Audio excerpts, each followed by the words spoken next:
All right, here we go. I'm ready for you. Okay. Got it. Yeah, I had those high-tech servos, and I have the waterproof ones you're talking about? Yeah. Mhm. So I have one on each rudder. So there's two for the rudders and one on each elevator. Rear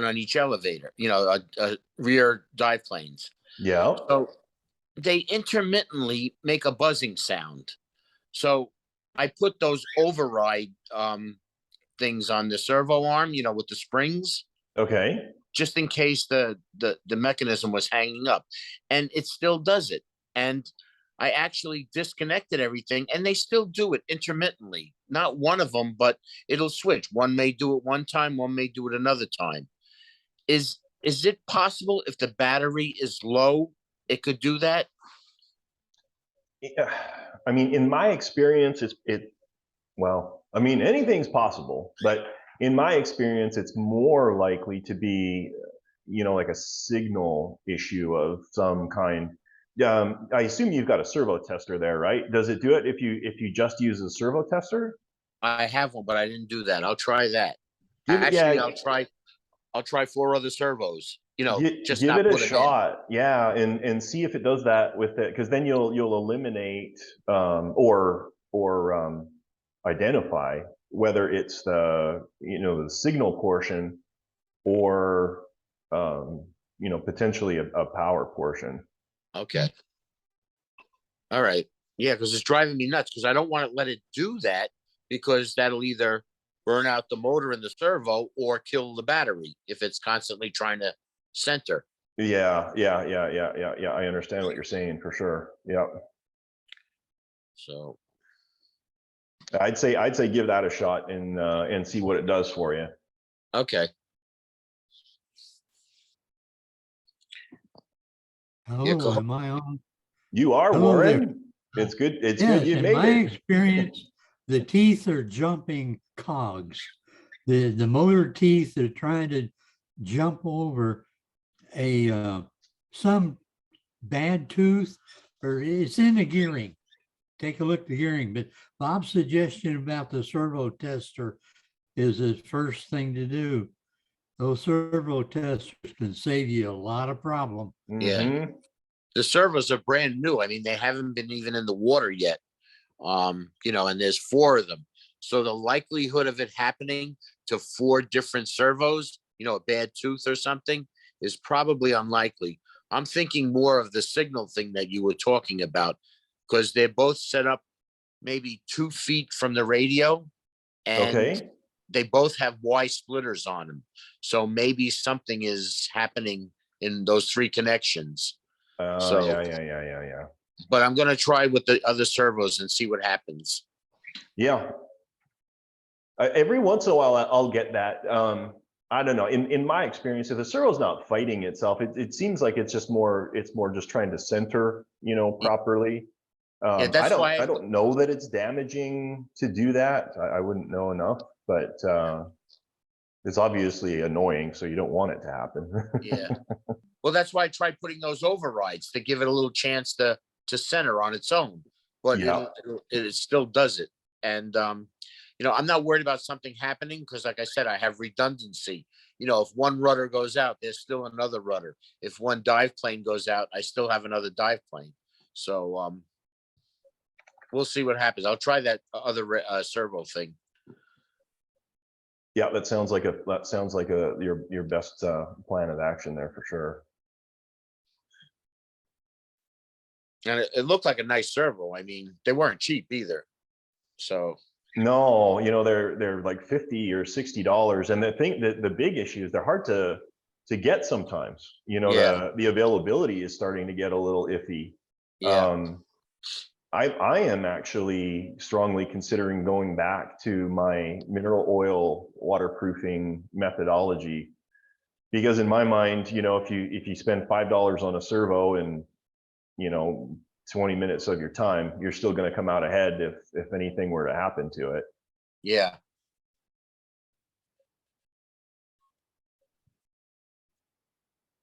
Well, I put them on these. These are the only 4 I put in because to me, the steering is the most important. Get her, And- get her home. Yeah, I understand Yeah, what get you're her saying. So the other ones, I mean, if the crash doors don't work or if, something else like that doesn't work, I don't care. I'll just change the servo. And the one that involves the gas, the emergency gas, that's in the dry anyway. So, I don't have any problems there. Yeah. So we'll see. I may be going back to mineral oil also. Yep. You might check that you have the proper voltage going in. Some of those battery eliminators can get overloaded. Yeah. Yeah, that's super valid too. That could be if the motor's not getting enough voltage, it could be fighting. Yeah. Yeah, I'll try that. Yeah, that could be because a couple times the radio did say low voltage on the receiver. So maybe that is a clue. Yeah, I'll check. I have one of those things that you dial in the voltage. Well, So- and that's another beauty of the servo tester because typically they have a standalone power source, right? Like a little battery pack or whatever. So that Right. could then you wouldn't know if it was a servo right. power or servo signal, but either way, I think you'll get further than where you were. Yeah. Can I step in here? Absolutely. Suggestion. Anytime, sweetheart. So what's the length of your servo wiring? You said 2 feet? I'd say on about the 2. order- Yeah, about 2 feet. So much longer than the original wire on the servo. You're Yes, but extending it. It's also a heavier wire I put. You are putting like a 20 gauge. Yes. Okay, because you get voltage drop over conductor Yeah. length. Yeah, I You bought a gotta roll of watch that for triple. that. Yeah, I bought a roll of that triple silicone wire, and With I the made my own. heavy 20, Yeah. okay, yeah. All right, so I'm gonna lean towards you're probably having a supply problem. Yeah. What servos? I came in a little late. What servos are they? The blue high tech ones.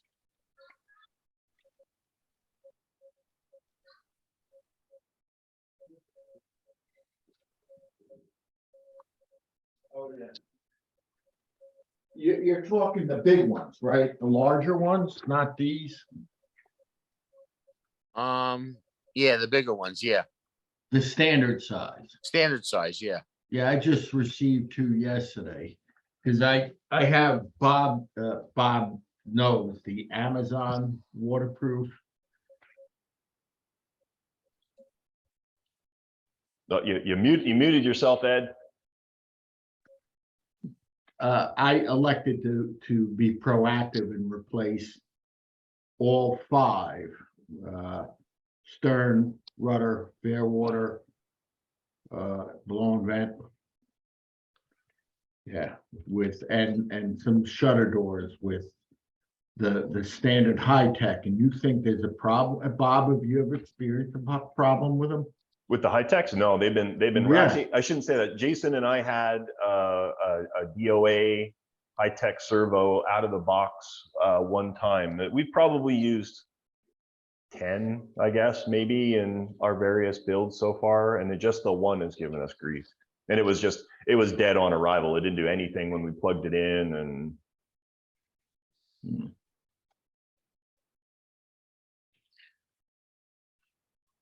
Yeah, your subfest look beautiful. I have to say it was. I think it was the best one so far. Yeah, the weather looked beautiful. The water looked gorgeous. Everything. Yeah, it wasn't quite as clear as 2021, but I mean, we're really kind of splitting hairs here. Instead of seeing like 50 feet underwater, you could see like 40 feet underwater. Oh my God. It's the clearest water I've ever sailed in. Yes, sir.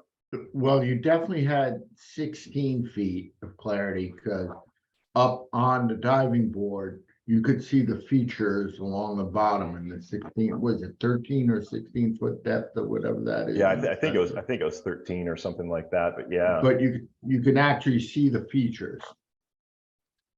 Looking straight down into it. It's a pretty wild venue. There's nothing like sitting out on that diving board and having your boat come underneath you. It's running. Hey, right, Bob? The only thing is, I feel bad, Bob. We never got around to you running the Alpha. Well, I know. Well, that's the thing, you know, and next year I'm going to be a lot better about delegating tasks. You know, because I ended up judging a lot of stuff and that kind of thing. And then when I did get my little blue back out, so I was gifted a beautiful little blue back that David Merriman had built. And this was going to be the first like maiden voyage I've ever had it out. He tweaked it for me, got it running. He's like, handed me the controls. He's like, go have a good time for a few minutes. I brought it out, and not 3 minutes after I had it in the water, it was rammed by Grant with his gigantic 6-foot Nautilus. I was stationary, floating on the surface, and he speared it just right in front of the rear stabilizer and knocked the whole stern off the boat. Great repair video this morning, by the way. Yeah. Was that the Disney Nautilus? Disney Nautilus, yep. It's like Well, his boat is like 72 inches long. Well, then it was doing what it was supposed to do. Does not make me feel any better. I tell you, it's these events, it's like a wedding. It's like you prepare for a year and it's over in an instant. It's just a blur. Yep. Yeah, I It's agree. hard to Well, believe. it's the same thing, because you know it's like preparing for your daughter's wedding. You know, months and months and months of preparation and getting vendors and, you know, making purchases, and then it happens and that's it. It's done and over with. It's hard to believe it's a 4-day event. It's right, Thursday through Sunday. I mean, you could run 24/7. I slept right on side. You roll out of the bed at 2 a.m. and go run your boat if you want. The guy has lights on all night long. Well, except that there's some people that were taking advantage of the shelters there. You don't want to wake them up in the middle of the night, right? So Steve and his clan were there, and they just slung some hammocks in between the supports of the pavilion and slept right out under the stars. That's hardcore right there.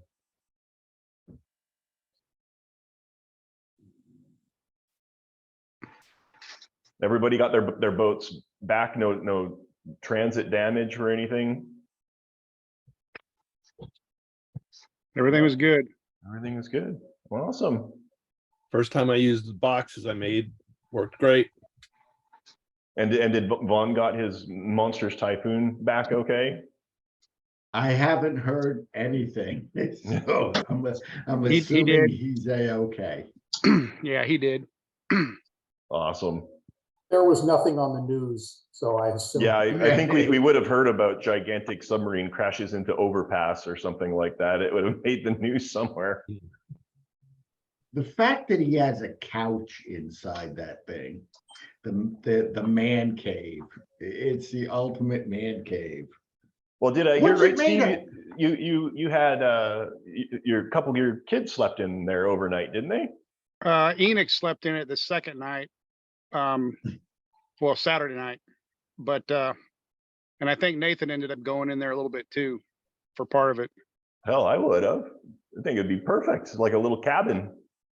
Yeah. Is it, I take it it's rainproof at least. It may not be waterproof, right? I mean, you may not want to stick it in a body of water, but you're going to assume this thing, I mean, where's he stored? Outside? I gotta go. He's only about an hour from me. I gotta go see his shop.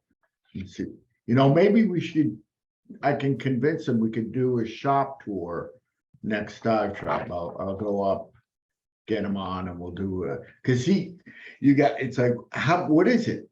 3,000 square foot?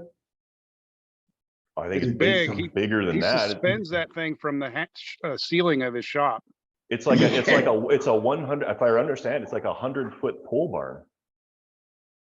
Yeah, that's the shop, guys. He's got the toys.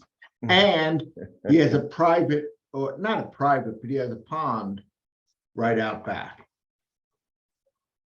The way to do So hoping to see, maybe Bob, I'll talk to him and see if we can do at the next tribe, see if I can head over. Well, Maybe what I we'll do want to do is, now my plane's supposed to be fixed on Monday. I would love to shoot up there and actually go and check it out. Yeah. You do a RCSubGuy investigative reporter of Vaughn's fabulous. Yep, exactly. Oh, that's what I wanted to ask you, Bob. In one of your shots, where the guys were all down there working in your shop, Hmm. there's a hallway down in the background, and there's a big picture of the Disney Nautilus. Hmm. Where did you get that? And how can I get one? So if you go on a website called nautilussubmarine.com, there is a gentleman there. I think it was Eric Linder was his name, and he offered those, and he had them in a bunch of different sizes, including up to studio scale, which is 11 feet long. They're not cheap, obviously. You can understand it's like a full color, high gloss, Yeah. professional photo paper image, but that's where I got it from. So that was what again? nautilussubmarine.com. There's a you'd have to dig a little bit in the threads, but yeah, Eric Linder, I think, was the gentleman that was offering those. Okay. He did an exhaustive what do you want to call it, investigation of the hero model in Disney World.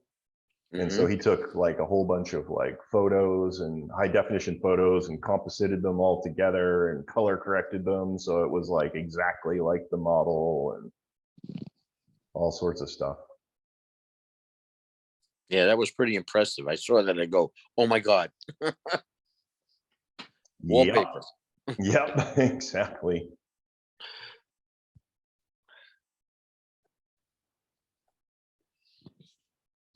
So I actually want to make sure, because everybody's like jumps on here and we talk about things every once in a while. A lot of people kind of lurk in the background, and there's not too many of us here. I think there's, what are we talking about here? 4, 3, 12, 15 people on right now, including myself.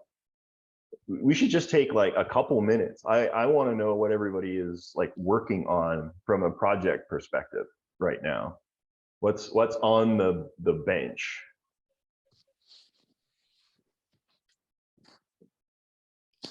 So I'm okay. There you go. Nobody's going to volunteer. I'm going to call you all out. Yeah, why Chris. you call them out? You All call right. them out. I'm gonna go in the order. I'll start. You guys, or most of you, have been following my blog on this HMS Holland 1, and I've got it set up right here. I've got the watertight compartment all complete on it. The only problem I ran into was I started out with a ballast tank system on it with it was a low pressure pump system. And to get everything into this boat, I just couldn't get it all. I went with the brushless motor to make up some room in the front or into the stern. And, but by the time I got the ballast tank mounted inside and everything else, it wouldn't fit the boat. So I decided to go ahead and just turn this thing into a well, it may dive, depending on if I can get the weight system on it proper. But right now it's a surface boat with the possibility of a dynamic diver. So I eliminated the ballast system on it. I think you're going to be good, Rob. That boat would be really, really conducive to a dynamic diver, because it's got virtually no freeboard in real life. Right. And Yeah. all the control surfaces are behind the prop. I think it'll work really, really well as a dynamic diver. Yeah, and with that, you know, the brushless motor in there, I've got some speed with it. So I Mhm. think between that and if I get it, the setup proper with the weight and everything, I think it'll be a fun boat in the pool. Yeah. But I've been working on doing a little more detail on it because the print itself didn't turn out perfect on the seam. So I decided to start adding rivets to it as I'm sanding, and then adding rivets and making it look more like the full scale. I've got some photos of it, and it's to the point now where it's just about ready to start finish. I'm going to go ahead and do the interior, finish it out real nice, and then it's about ready for paint, and it'll be done. Nice. So if I hadn't had the problem with the ballast system, I would have had a full diver boat, but it just didn't work out on this one. Yeah. The other project I got going is the SMU-5, which is a mine-laying British submarine that I've got printed out. So that's the next one that'll be coming out as far as that. And then the next one after that, I may start printing out that Nautilus of yours. So Gotcha. I've got a bunch going on. So I'm As always. gonna shoot myself in the foot here a little bit. That Nautilus, there is a far superior Nautilus for sale on CG Trader. I think it might even be 96 scale, same scale. You know, mine was one of the first that I'd ever done, and it was based off of 3D files that were kind of like gifted to me. It was a work in progress. They were never intended as 3D printed files, but they're fine, and they work well, and people have done a really good job. But you know, I've taken a look at those ones on CG Trader, and they're absolutely gorgeous. And I think they're half the price too. I think they're like $25. Yeah, I looked at those. And also, if you can check on Thingiverse, there's another one there. It's called the S80 RC submarine, and it's identical to the Nautilus. So Okay. you might want to check that one out. I started on it just to see what the prints were. I had Right. to enlarge the size of it a little bit because I wanted to make it at least a 1/72 if I could. Yeah, sure. That's also some good. And the files looked really good. I did a couple of pieces of it and they looked pretty good. Okay. But then you wrote about yours. You were a little bit disgruntled with how that one, how the file were on those. On which one, sorry? On your Nautilus that you have on your website. Yeah, like I said, it was an early attempt, and they worked fine, but there's better out there. Okay, is that one top and bottom, or is it sectional? Your files. Super good question. I think that was I think that was a bayonet. Okay. Which it can be challenging, that bayonet style connection, right, Howard? All right, thanks, Rob. That's awesome. All right, now I'm gonna go kind of clockwise according to my screen. We got Jono. You're down in the land down under. Remind everybody what you're working on. I'm new, and I've got two models that I'm working on. I've got a Matt Thor 196 Seawolf that I've had for about 20 years. But now that I'm retired, I've started working on it, and I'm almost to the painting stage. And I'm also in the background here. It's actually printing at the moment. I'm doing I've drawn up a 172 Typhoon. So it's going to be pretty big. Yeah. and so I'm printing that up to make a plug, and then I'm going to flop off a mold and do a full carbon hull for it.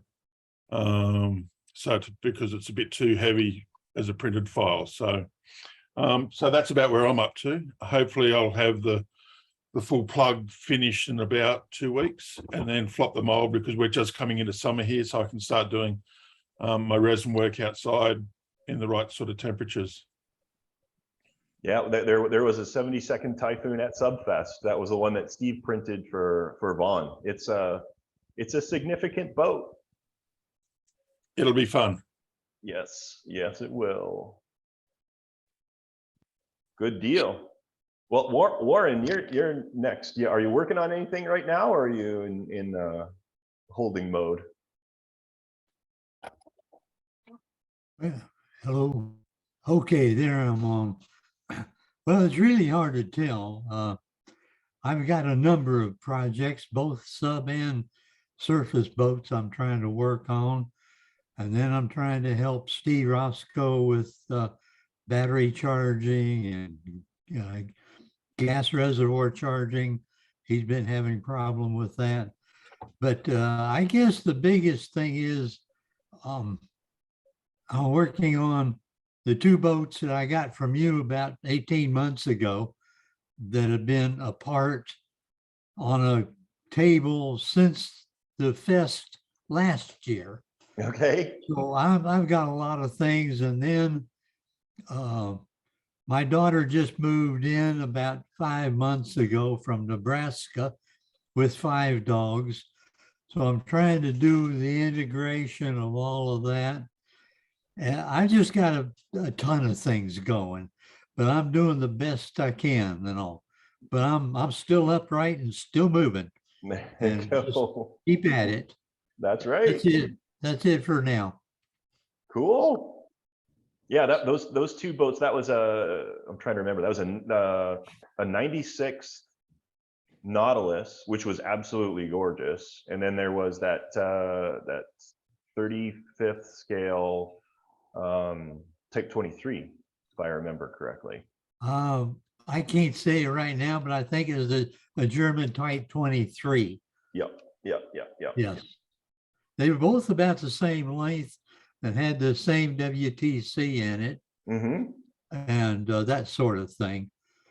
But the last work I had on that was I was trying to change the receiver in it because I didn't like the receiver that was in it.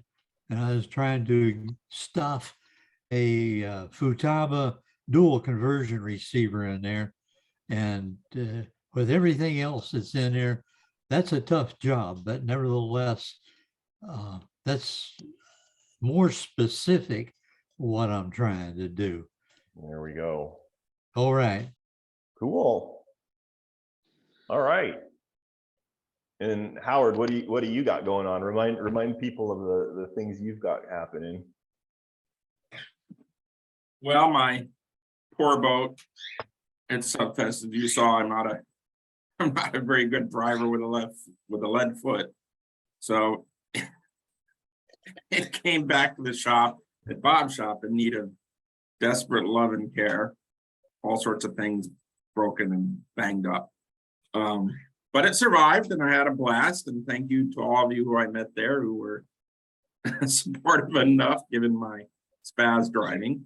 Yeah. And to Jason, who helped me a lot. I hope you're enjoying your vacation, Jason, or did. And Bob and I are working on this long term. We're working on the, we have a meeting next week to review some of the CAD files on this 48 scale albacore, which was based off an actual scan of the real albacore that I did in March. So it's as detailed and as the real thing. It's exact. Mm-hmm. So that should be fun, and we're going to do a lot of cool things with that. And I think that about settles it. And what I was going to say, Bob, is, you know, if you do that event again in Texas, where you go to that Clearwater Pond, I don't know, remember Crystal Lake, I think it was called, right? Yeah, maybe I'll drive to that and I'll pick up the boat and drive it back so it doesn't suffer the indignities of, you know, more damage in the airplane. Yeah, sure. So, Well, if Yeah, anyway. if there was a venue to run in, you know, that one in Crystal Lake was absolutely gorgeous. So that would be the one to do it in. Yeah. Anyway, it was a great event. It really was. That was my, virginal experience with the submarine and the event. And that's all I could think about for 3 days. Why aren't we still there doing it? Yep. It was a lot of fun. So, Cool. and I learned a lot. So thank you, everybody. You bet. That's me. That's all I have to say. All right, Frank, you're up. Right now I'm testing all the channels on the Sea View. There's 20 of them. So I'm down to those last 4 servos that are, making noise.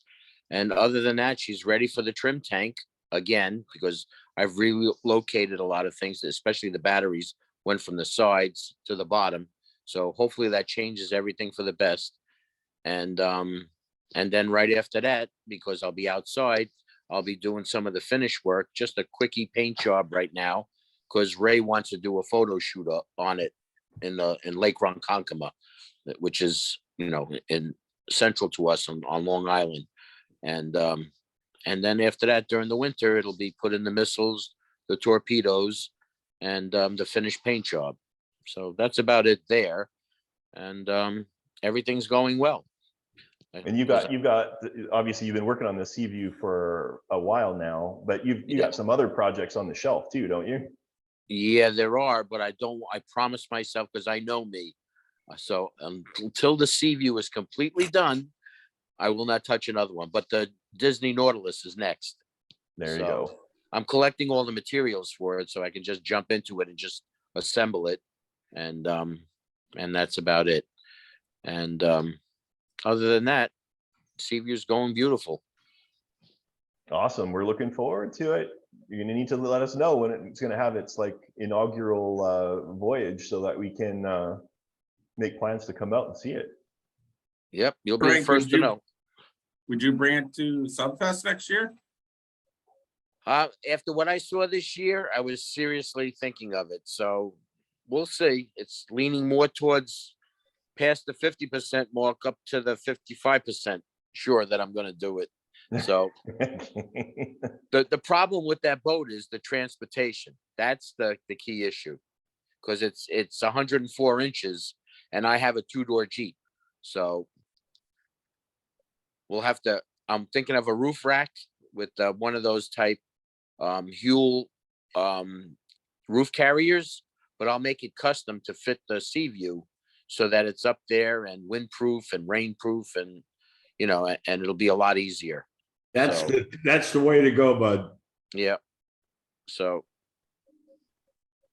other than that, the way to go is to talk to Brian and Ray and any other there, and all y'all go rent a large cargo van. There you go. Together. yeah, That's what Brian wants to do. So there's already 2 of you in that deal. yeah, Brian, so I would think of that. I would do that if I was still up there with you guys. yeah. That's a thought also. It makes it easier with the driving too. Cool. All right. Who else? Rob's already gone.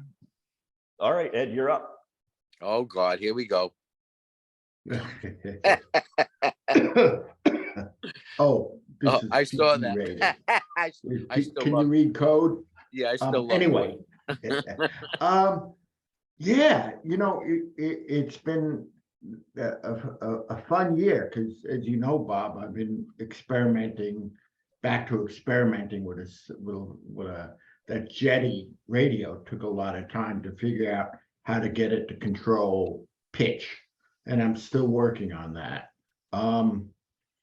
But right now, this is a 3D print of the Proteus upper rudder and lower rudder, and they're test articles to get. This is a Teskey Fantastic Voyage 1/15 scale Proteus. Okay, so I'm getting close with it, and the idea is when these fit, I'm then going to use the snap maker in CNC mode to machine these out of fiberglass, 1/16 fiberglass sheet, because I'm gonna laminate 3 of them together.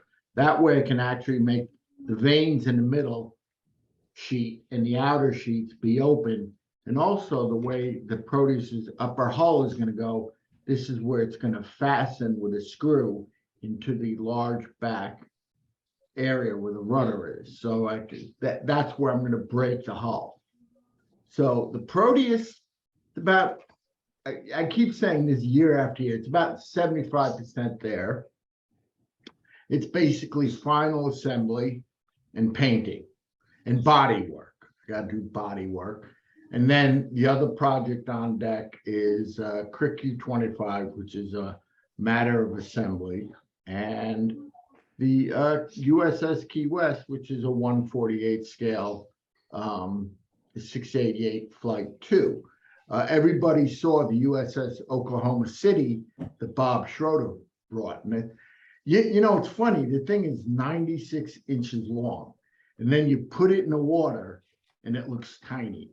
You know, it looks huge, but when you put it in the water, right, Bob? It doesn't look as large as it's funny. You get 5-10 feet away from it, it looks small. But those are the 2 boats the Key West and Proteus.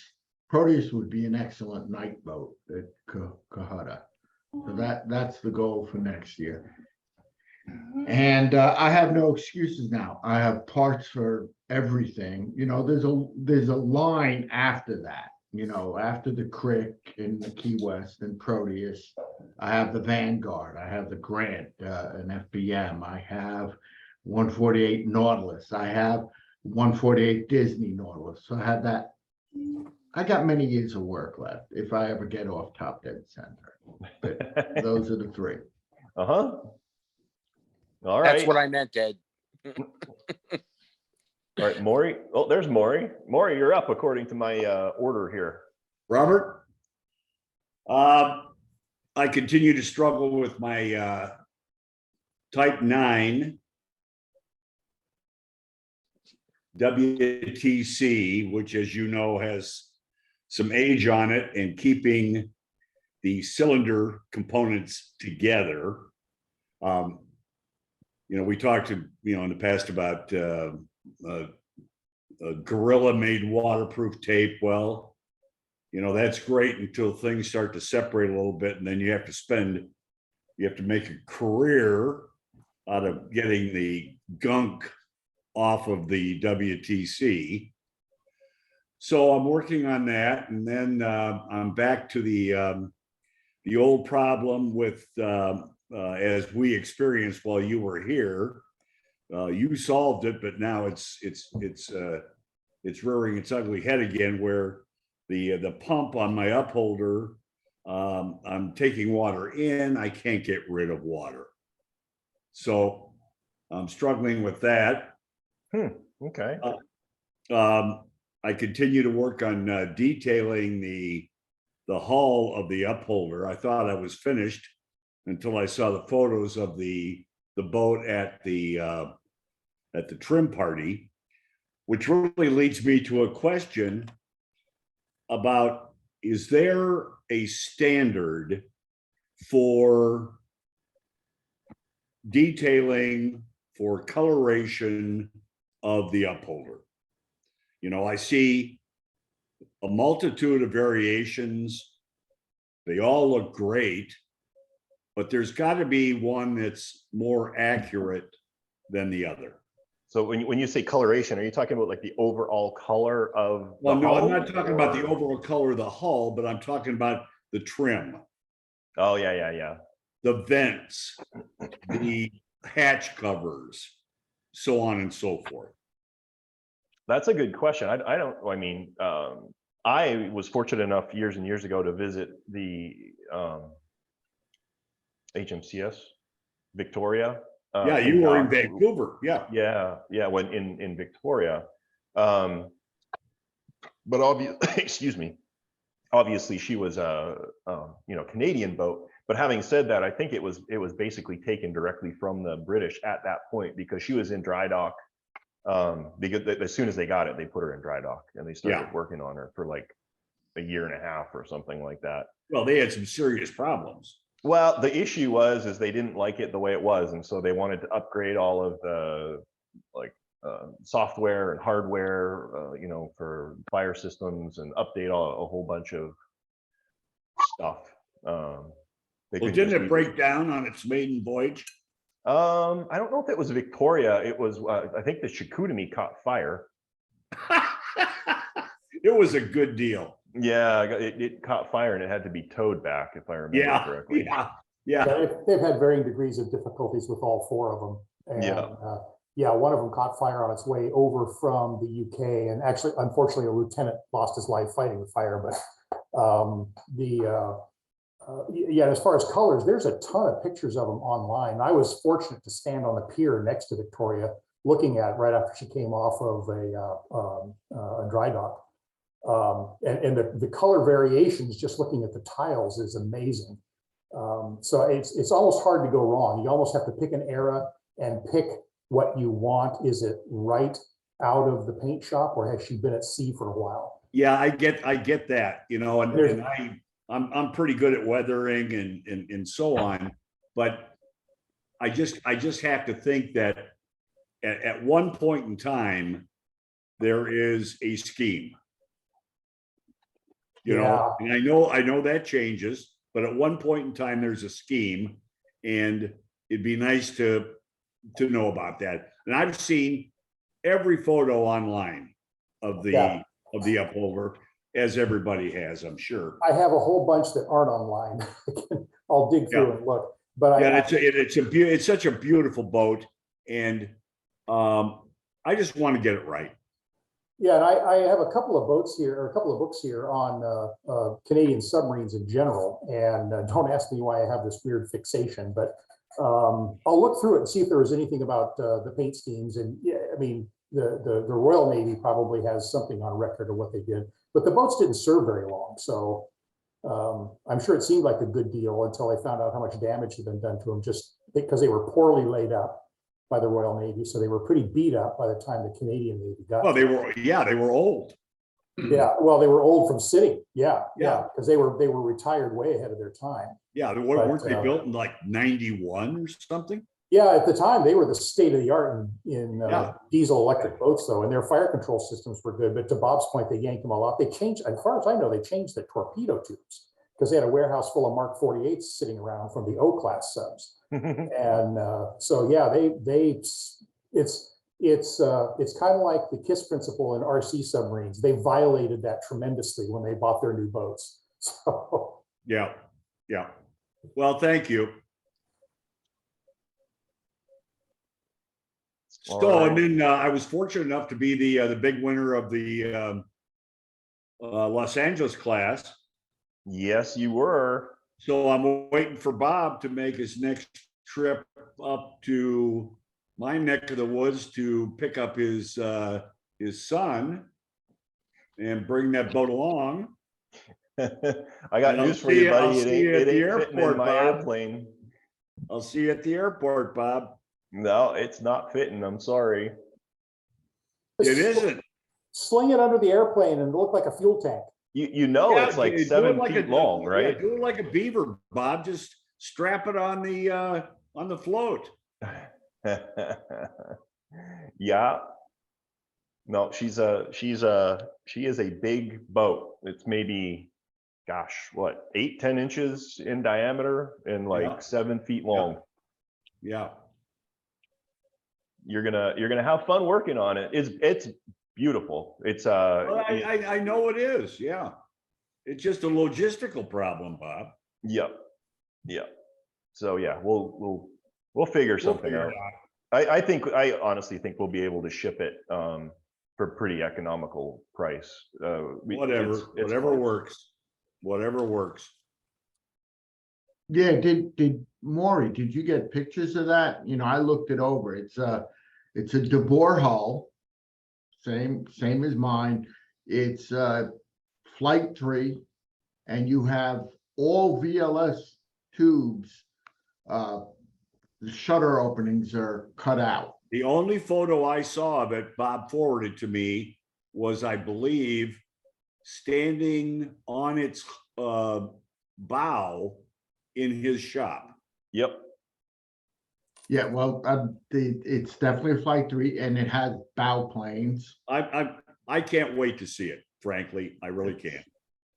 You're joining the fleet of large 688s. Yeah. I need another project badly. Very cool. All right, Ken, you're up. I have some repairs to my skipjack to do. The navigation lights decided to stop working just before going to Subfest. And about 2 months ago, I had a high-tech servo, a 5086, which just smoked on me. That operates my torpedo door, so I have that to work on. I think that's it for submarines. I have a Bronco in a box, which I don't know when I'm going to get to, a Type 23. And I'm going to probably get back to working on surface boats that I've been working on, some party boats, fishing boats that are at a marina near me back in the 70s or 80s. So I'm going to probably get back to those. I want to show you this. Instead of having, I find I'm limited to space inside with the electronics and everything, and in a 2.5-inch cylinder for the Marlin, and even the skipjack with the 3.5 cylinder, it's kind of tight. So what I did was I took these header connectors. I'll put the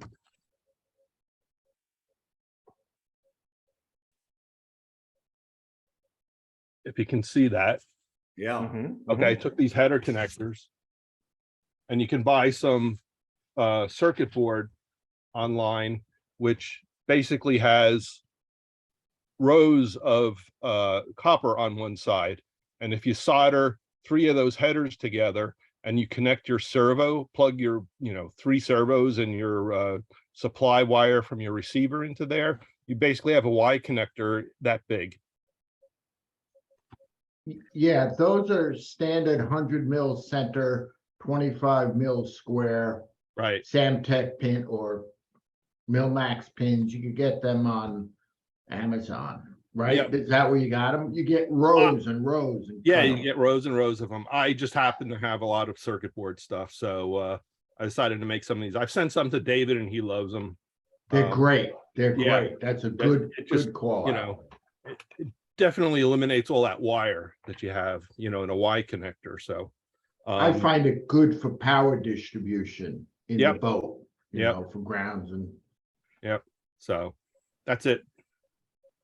All right. That's what I did with the Seaview. I ran all my positives and all my negatives to a bus for the servos, and then just sent the signal wires to everything. So now I only have 1 wire coming out of the radio box for each servo instead of 3 for each servo. So it works out good. Hopefully that. Frank, Yeah. I'm just curious. I wonder, I don't know, you having issues there that if you take a look and make it so your ground point is radial, you don't want a ground loop. No, it's not. It's radial. It's not okay. Yeah. I'm just eliminating any headache you may not have thought. Oh, I appreciate it, Ed. Really. No, it's one big one, and then it they go all out. Cool. All right. David, you're up.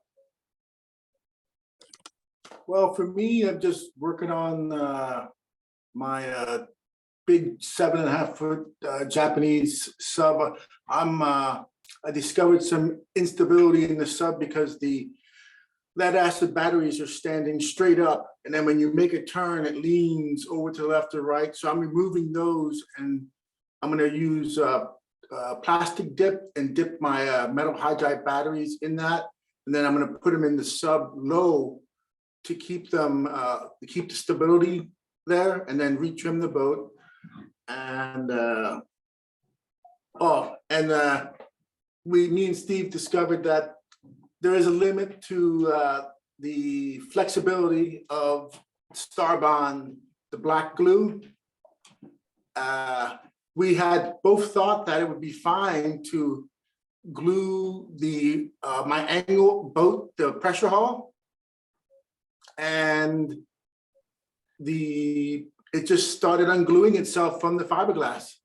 Oh, I got, so you're talking about the like the pressure hull bulkhead that goes like on Yeah. the top. Yep. I mean, literally, when I saw the one, I discovered a small hole, and I just went to touch it with my finger, and more just literally just came off. So and we glued it right. It was glued perfectly. It's just that I believe that the pressure of when the piston tanks filled up ballooned the pressure hull, and then when it came back, closed it, and that's what cracked it eventually, I believe. So I have to take that off, clean it, and then this time we're going to do it the regular way with polyester resin and the micro balloon mixture. Put it in there. Yeah. And those are my main boats, and of course I'm still working on my I-400 files. I just finished the CAD files for the AA guns. I already did the hatches. The conning tower is already done. I don't know if Steve showed it over there, but I reprinted the hull of the I-400 again because the first one flew away somewhere, and then so this other one is done now, so I can start gluing it together, putting that together. And Do you have a photo of your Japanese boat? yeah, I listed. I put it on the which one? Well, you're The talking about the I-400. I-400? Yeah, I have the I-400. I also have the I-19. Well, okay. Yeah, regardless. I mean, I'd like to see both of them. Yeah, I think I have photos on Bob's site. Okay. Yeah. Hey, Bob, Yep. not to interrupt, but David just said he's going to mix polyester resin to do the glue. Should he be using epoxy? Those boats from Engel are all polyester layup. I don't think they've ever used epoxy. And if you take a look at the instructions that comes with it, they and actually in the old kits, they would actually send a whatever it was, an 8-ounce jug of polyester resin with it, along with the micro balloons. And I'm sure that's gone by the wayside. I remember my first Typhoon, they did that. But anyhow, back to your question, polyester and micro balloons would be the way to go. If I remember correctly, and someone can correct me if I'm wrong, I think you can put epoxy resin onto polyester, but polyester doesn't like going on top of epoxy. Exactly. Yeah, that's correct. Yeah, he may want to also consider doing some bracing strips of fiberglass cloth. Well, I mean, that's not a bad idea to lay up afterwards. Then you've actually got like a structural, Correct. web that would not allow it to compress. But honestly, the micro balloons and epoxy, because you mix it to like a paste consistency. Yeah. And so it's like a big bead all down the side. Correct. Just make sure you rough it up a lot, with some coarse sandpaper so that stuff can bite real hard into the parts. Yep. Yeah, and then my other sub, my angled Gator one, that one there, I decided, well, since I got the OTW cylinder, I'm just gonna pop an OTW cylinder in it instead of putting the pressure hull back on. And and then just, I was a little upset because the reason why you didn't see me there at the Subfest, I got COVID. Woo-hoo-hoo. I was a little upset. Some people know how, my garage has 1 or 2 more dents in the wall right now, but it just sucked. I never had a 104-degree temperature before in my life. It was, and I even got all the shots, and I still got 104-degree temperature. Jesus.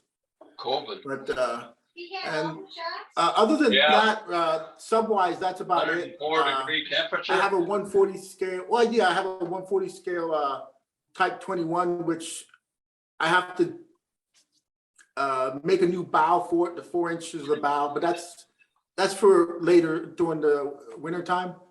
And that's it for subs that I'm working on, but I'm working on different ways for having a new 75 megahertz radio. So I saw that. Yeah, that was the taking the 2.4 and putting the 75 megahertz module in the back. That looked really cool. Right. So, Yeah, we should talk about that one at next Divetribe for sure. We're starting to run short on time. I want to make sure everybody has a chance to chime in. Okay, go ahead. That's it for me then. All right, Steve. Now, are you still working on your monster? Yeah. Yeah. So I've got most of the mechanical stuff done for it, and the two halves joined top to bottom. It's very strong. I can pick up the top hatch from one end, supporting it about 2 feet in from the end, and just and work it off the far end and pick it up to separate the two parts. So it's very strong, but working on the wide aperture arrays on that to try to get those a little more accurate. And so, I mean, that's about it. I've got a skipjack to build. Nathan's working on his skipjack. He was all inspired from Subfest. That's good. And what else? I mean, that's mainly it. I've got a lot of stuff in the pipeline that I want to do. I'd love to make a DSRV. I want to make. I think you should do like a 1/3 scale Alvin. I have the files for the Alvin. I have to work it into the mix. I want to do a 148 LA for myself, and Nathan wants a 172 LA 3D printed, and I've got an I-400 I'm working on for Enoch, a big one, a 148 of that. And what else? What are you doing in your free time? Yeah. Doing life, I guess. But so I got a lot in the pipeline that I want to do. It's just getting to it. Yep, I understand. All right. Steve, what are you doing? O'Connell. Hey, first of all, Cohutta was a blast. It was well worth the time, the 2,000-mile round trip. I told my wife I came home from Cohutta feeling like Charlton Heston in the 10 Commandments when he comes back to free his people. He's got the white hair back and he's seen God, and it's like I have met so many great people and just learned so much being there. But it was the first time my little 209 1100 Greek U-boat was in open water. I'd had it in the test tank the night before, trying to get it finished the night before I left, and worked through some trim issues, and first time had it running, and it ran pretty darn good. So I had big plans to rework it and change the cylinder, and David Merriman slapped me around a little bit and said, no, leave it alone. It's working. Run it, have fun, move on to something else. So I did. I opened up a box and pulled out one of my dream boats, which is a 48 scale SS Blueback, the last Navy's last diesel electric boats. But there was a jillion of them running around in 96 scale. This one's 48 scale, so it's nearly 8 inches in diameter and about 53 inches long, and it's absolutely gorgeous. Last time I went through Portland, I snuck down on the dock where the Blueback, the sister ship, is tied up at the Oregon Museum of Science and Industry, and got a chance to kind of look it over a little bit, and got more inspired.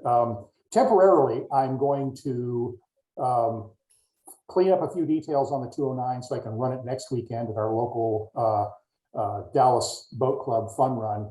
And then I'm going to switch back to a Angle Type 212 that was new out of the box. And I had to stop when we moved to Texas a year ago. And I got it about 80% done. So I want to finish that one, so I have a second sub to run. And then I'm going to go full tilt bozo on the Blueback. It'll actually be the barbell, because it was somebody partially finished it enough to declare which boat it is. There are detailed differences to that. So looking forward to having a big roomy boat. It's going to be the modular system construction a la Ed and the Shark. So that's where I am. Great event again, seeing so many people. Had the honor to work with Warren Wilson troubleshooting Ken Griffin's Surcouf and figured it was a dead, finally, lots of work, figured I was a dead speed control, and Ken didn't want to swap it out. So unfortunately, he didn't get to run that, but so much expertise there. And it was amazing to stand there and look around at all these people working on their subs. So first of all, I didn't feel alone working literally at the last minute on arrival on your boat. It seems to be common. So, but just a blast. Thanks so much for putting the event on and sponsoring it. Yeah, absolutely. The one thing that we had talked about with a few people afterwards is this idea of making Thursday sort of an official day, so everybody can come in early, test and trim the boats, get them all in fighting trim, and then just hit the ground running on Friday. So that'll probably be something that we end up doing officially is expand it to Thursday as well. That's a great idea. So that's many people Friday. showed up Thursday anyway. So get us dates as soon as you can. I set goals long range, so Yeah, I I understand. need it on the calendar. I understand. Cool. Okay, Chris, I think you're the last one up. All right, let's see if it'll stay connected. Can you hear me? I can, yeah.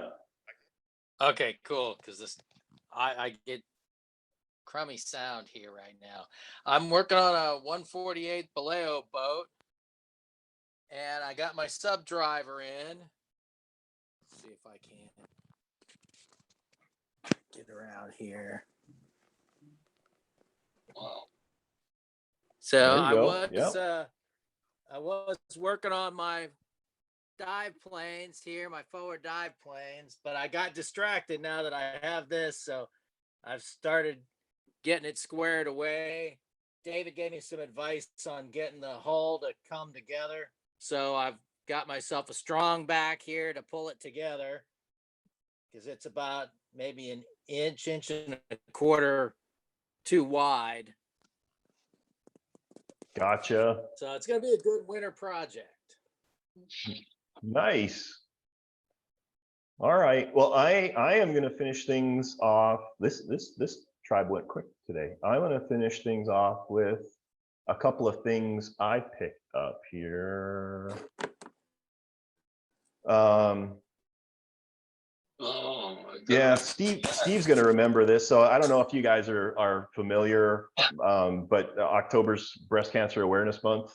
Oh, okay. This boat came to me like this. I did not paint it like this. I think this is an homage to Operation Petticoat, for the next generation. But this boat is going to be offered up for silent auction. And I'm going to donate 30% of the sale price to the American Cancer Society. So, and that'll also mean if you win it and you really can't stand it being pink, I'll repaint it in that price too. This is a 172nd permit, and it comes with a brand new D&E watertight cylinder, 75 megahertz 6-channel radio, pitch control, fail safe. I think it's going to be a ton of fun. It is all done, ready for trimming. So Jason, that's what we're going to be working on. We're going to get some video of this thing in the water. Certainly don't need to worry about losing it. I think it'll stand out pretty well in the water. But even if you're not interested, if you want to put the word out, this is going to be going up first day of October. Hopefully I'll have a video featuring it, so you can see the layout, what you get, and then also see it in operation. I know a couple people might be interested, so we'll go from there. Yeah. Another one I'm super excited about. Jason, I don't think has seen this one. Are you guys familiar with the X class? Yeah. This is OTW X class in I think it's 1/12 scale. Yeah, 1/12 scale. It's a big boat. It's like 54 inches long, something like that. This was originally put together by a really talented builder out of California, but unfortunately he found out too late as an older gentleman. Transporting, launching, and retrieving a boat of this size was just not within his physical capacity. And so he asked me to take it back and find a new home for it. Beautiful build, absolutely gorgeous. It's got a fully operational retracting periscope. Yeah. So that one's got to get tested. And then unfortunately, I don't know if you can see it. You see this coolness going on here? Yeah. That's from the bubble wrap that it was shipped in. So the entire boat is now polka dotted. So I get to repaint the whole thing. What era is that, Bob? It was like World War II. I believe actually it was, I think the last time it was used is in the late 40s or something like that. Used to counteract the Japanese threat for invasion, I believe, close to Britain. So it was a shore deal. It's a midget sub. It's a small boat. Yeah, super Very cool. I mean, in Very terms of cool. a unique boat, like this is it. It's super neat. Yeah, very cool. And then the last one, if you guys saw, I'm sure you did see, this is, Oh my God. yeah, this is Mike's 1/6 scale Seahound. It found its way back with me from Subfest. Nice job, Bob. Well, my plans for this, it needs to have final trim. It needs to be gone through. It's got a big OTW cylinder in it, but each one of these torpedoes is like 3 feet long and 3 inches in diameter. Yep. I'm going to make it so that each one of those torpedoes is independently launched and controllable. So you'll be able to steer the torpedoes at your target. Too cool. And if anybody has any ideas, I thought what would be super cool is to rig up the nose of that thing to blow a massive geyser of air under the water so that you could simulate an impact. I call shenanigans. You call shenanigans? Yes. I don't believe they had wire guided torpedoes back then. You're allowed to launch them, but you can't steer them. This is all about enjoyment. I would just love to see somebody's face when you launch the torpedo and you artistic freedom, Ed. And you hightail it out of the way, and all of a sudden it veers towards you and circles the boat to line up for its own shot. We could, no fair. Yeah, but like it's not like our gas propelled where we launch them and hope for the best. Exactly. You have wire guided weaponry on it. That's not cool for the receiving end. Got to show the captain. You know why, Ed? Because you didn't think of it. I don't know that I have a picture yet, Steve, of the little. He has a scale captain that sits in the top, a 1/12 scale detail. captain. Yeah. Yeah, Mike did just an absolutely tremendous job on that, and he wouldn't have let it go, but he's got some other financial obligations going on, so that's what I got happening, plus a lot of other things. I got a 96 scale Oscar. We're finishing up the 1/12 Seahounds with working torpedoes. Those are fire and forget torpedoes. Flying sub conversion kit, Proteus conversion kit, lots of things. So we're at 4:06. Any final comments or questions before we call this gathering to a close? Did you say you were making an 80-inch? Good session, Bob. Thank you. 80-inch Seaview. Yeah, that's on the shelf too. So Bob, how is David? He's good. For those of you who don't know, David kind of tapped out early on Saturday. He was there all day Friday. We had a great time. And then on Saturday, he looked fine. He just said, you know what, I'm knackered, super tired. This was about 1 or 2 o'clock in the afternoon. And he just went back and laid down. I talked to him. He was being safe. He's like, I'm super tired. And I know if I leave tomorrow super tired, it's going to be dangerous for me to drive back. So he just wanted to make sure he was fully rested and could handle the drive without any safety issues. He was there early Sunday to get his stuff, and then he took off. Yep. Yep, exactly. And I think next year too, I'm going to plan on staying around for at least a half day on Sunday. I'll just book the extra time. I want to be there to make sure that the venue's packed up, and I leverage everybody else, but it was good. Oh, one other thing that I did, just out of, if anybody's curious, under the shop section, I've got a custom build-up tab. I actually put a table in there now, so you can see all of the projects that I've got lined up and the approximate timelines. So if you ever want to know what's getting queued up and eventually what kind of videos and that kind of thing, you can see what I've got going on there. I'll try and keep that updated the best I can. Awesome. Oh, and actually, one last thing, I'll part with this. I'm back to this. You can see I'm working on it on my weekends.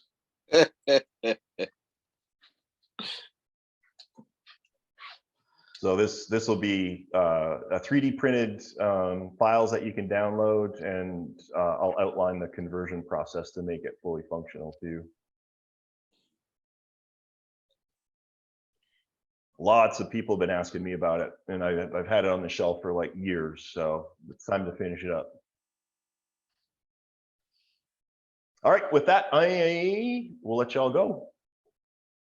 Yeah, did you hear that, Ed? I said y'all. It's starting to come more naturally to me. Yeah. Y'all with a Canadian accent. Yeah. Technically, there's enough people here. You should be using all y'all. This is correct. This Oh, is correct. All right, sounds good. Talk to you guys later. Have a great Western weekend. Okay, bye all.